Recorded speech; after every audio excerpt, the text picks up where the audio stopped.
What's up guys, it's your favorite Kiwi coach. Welcome back to another video. In this video, we're going to be taking a look at Ricky Kawamoto's golf swing. That's right, the amateur golfer that was leading the Japan Open there, as well as Yui Kawamoto's younger brother. So without further ado, let's go do this thing. So welcome back to the channel guys. If you guys are new to Kiwi Golf Japan, we do a bunch of videos like this every single week. So what you got to go do is hit that little red subscribe button, smash the like button, please leave me a comment. Let me know what you guys think about Ricky Kawamoto's golf swing, and as always, hit that little bell notification. You guys are getting notified every single time we drop a video. So welcome to this video about Ricky Kawamoto. In the first part of this video, I want to be talking about the third round of the Japan Open, kind of talk about what I was seeing with him when he was hitting certain shots, kind of how he reacted to the shots, and ultimately just kind of how he played.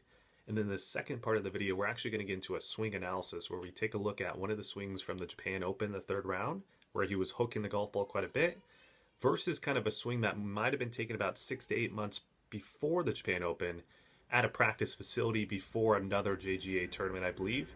So I think that'll be interesting. Let's go hop into the first part, which is the third round of the Japan Open. So taking a look at the third round of the Japan Open with Ricky Kawamoto, you could definitely tell he's a flashy player. He swings very fast, right? He hits the ball long ways. He also hits it quite far offline a lot of the times, at least when we saw on the third round of the Japan Open.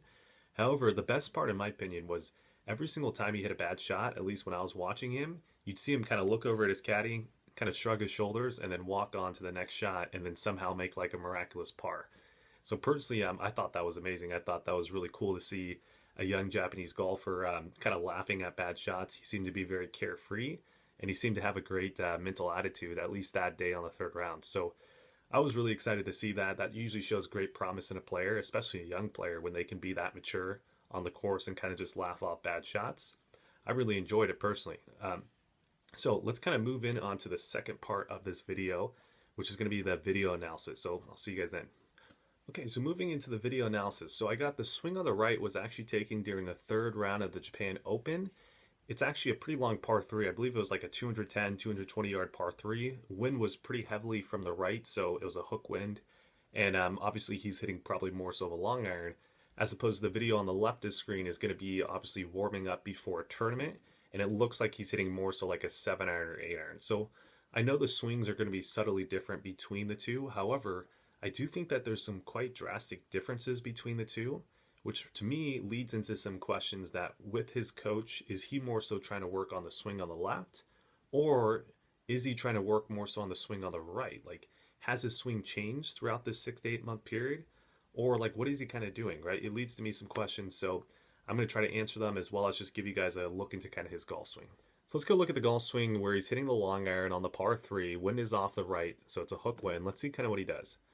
So as he kind of takes it up to the top of the swing, you're going to see the first thing that I notice is he starts to add on quite a bit of left side lateral bend. So you're seeing that the left shoulder is dropping quite a bit. So a lot of left side lateral bend. If you take a look at this left knee or lead knee right here, it's also moving quite a bit towards the golf ball as he's kind of dropping into that. So to me, it looks like he has quite a bit of pressure out towards the toes at the top of the swing, at least in this particular one. And you never know, this could be just because the wind is off the right, so it's actually kind of pushing him away from the golf ball. So maybe that's him trying to feel like he's a little bit more centered. You don't really know, right? So you got to take that all into fact. But he's definitely having a swing, in my personal opinion, where Annie gets across to the top to where he's probably going to have too much pressure on the toes.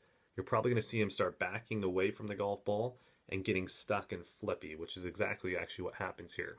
So it's downswing, as you kind of see, as he initially starts to transition, we're seeing that immediately he's almost starting to move towards right side lateral bend in transition. We're seeing that the hip line and the pelvis line is opening up quite drastically here. And then as he starts to get to here, this is when he's really starting to get into a stuck position here. Club head's pretty far behind the hands. The body's rotated quite a bit. And we're seeing him trying to kind of extend back away from the golf ball. And then we're seeing a hand path that exits it doesn't exit enough left. He's pretty far into out is what I'm trying to say here with his club path, and the hand path is exiting not enough left.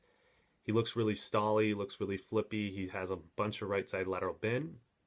And then as you can see from the shot tracer, he's pretty much just hitting a pretty big hook. Now we got to give him a little bit of credit here because the wind was off the right on this particular hole, so maybe he would have hooked it a little bit less than he did here. However, you could definitely see in his golf swing to where he's probably going to have a pretty far in to out path with this motion.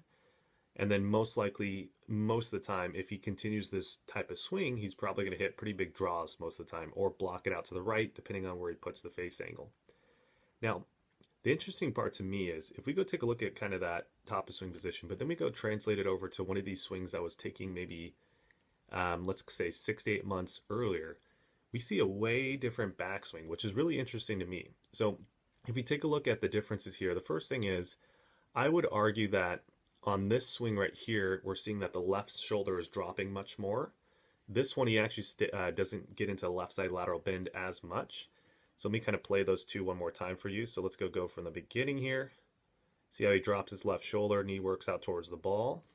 If we go take a look at the driving range one, we don't see anywhere near as much of that. So is that because he was under the pressure of the Japan Open, he was nervous, so he was making maybe a slightly different swing than normal?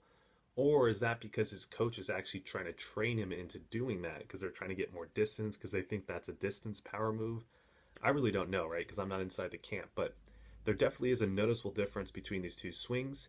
And I know, yes, one of them he's hitting a long iron, one of them he's hitting a 7-iron, but still, you're not going to see that big of changes between like a 4-iron and a 7-iron in terms of how much tilt you have, where the club shaft position is. That stuff's not going to change so drastically where you can really see the difference as you can with this player right here. Okay, then as he kind of comes down, again, remember this was kind of let's go to the impact position here and let's go to the impact position here. So you can see a big difference between the two here. This one, obviously the hips have spun out much more. He's much more tilted here. Handle's a little bit higher. If you take a look at this one here, we're seeing that he's not as much tilted. Yes, he's still pretty spun out with the hips, but nowhere near as much as I'd say here. And then also it looks like in this one, the hand path exits a little bit better and a little bit more left, as opposed to this one obviously is exiting a little bit more right. Now I know for you haters down there, I know the camera angles are off between the two, so I know the one on the right of your screen is going to look like the hands exit more right than it would. I totally get that. However, I would still argue that this one, the hand path is not going as far left, which you could also argue that with a 4-iron, it's probably not going to go as far left as a 7-iron. I get that too as well. But the main thing that I'm trying to say here is the swings definitely have a noticeable difference between the two. And it's not just because it's different clubs. I think it's really just because he's doing different motions in these two swings, which is really interesting to me. So, in my personal opinion, if I were his coach, I would be working on this swing, which maybe his coach is, and maybe on this swing right here, he's just under the pressure, so he's making a really bad swing right here. So this is maybe his natural tendencies, and his coach is trying to work on the swing on the left. I don't know what it is, but honestly, I think this swing over here on the left is a much more professional golf swing. I think that his data points would be a little bit more tight. I don't think he'd be so far into out, and I wouldn't feel like he'd be hitting as big of hooks with the swing on the left. So maybe they need to start kind of rethinking what they're doing, or again, maybe he's just under the pressure of a tournament. He's just doing that. But what I saw on what I saw in the third round of the Japan Open was I definitely saw a lot of swings like this, where he got just so much pressure on the toes, and then he'd back away and then tilt and then flip. I saw that so many times, and he was just starting the ball way right and then hooking it way back left. He was hooking it like 40 yards on some shots. Even though there was wind and all that stuff, still, that's quite a bit of draw. So that's interesting to me. Hopefully his coach maybe watches this and maybe even comments down below. Maybe that's just typically what his bad swing is, and they're trying to work on a better swing. Very interesting.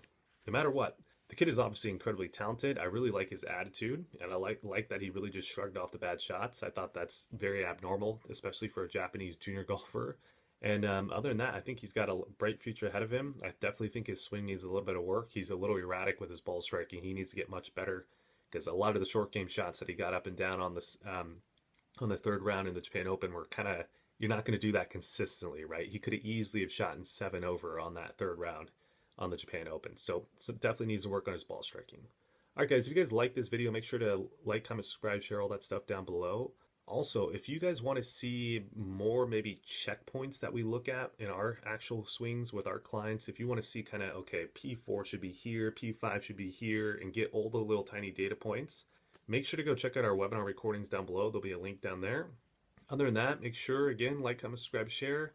Let me know your comments about Ricky Kawamoto, and I'll see you guys in the next video.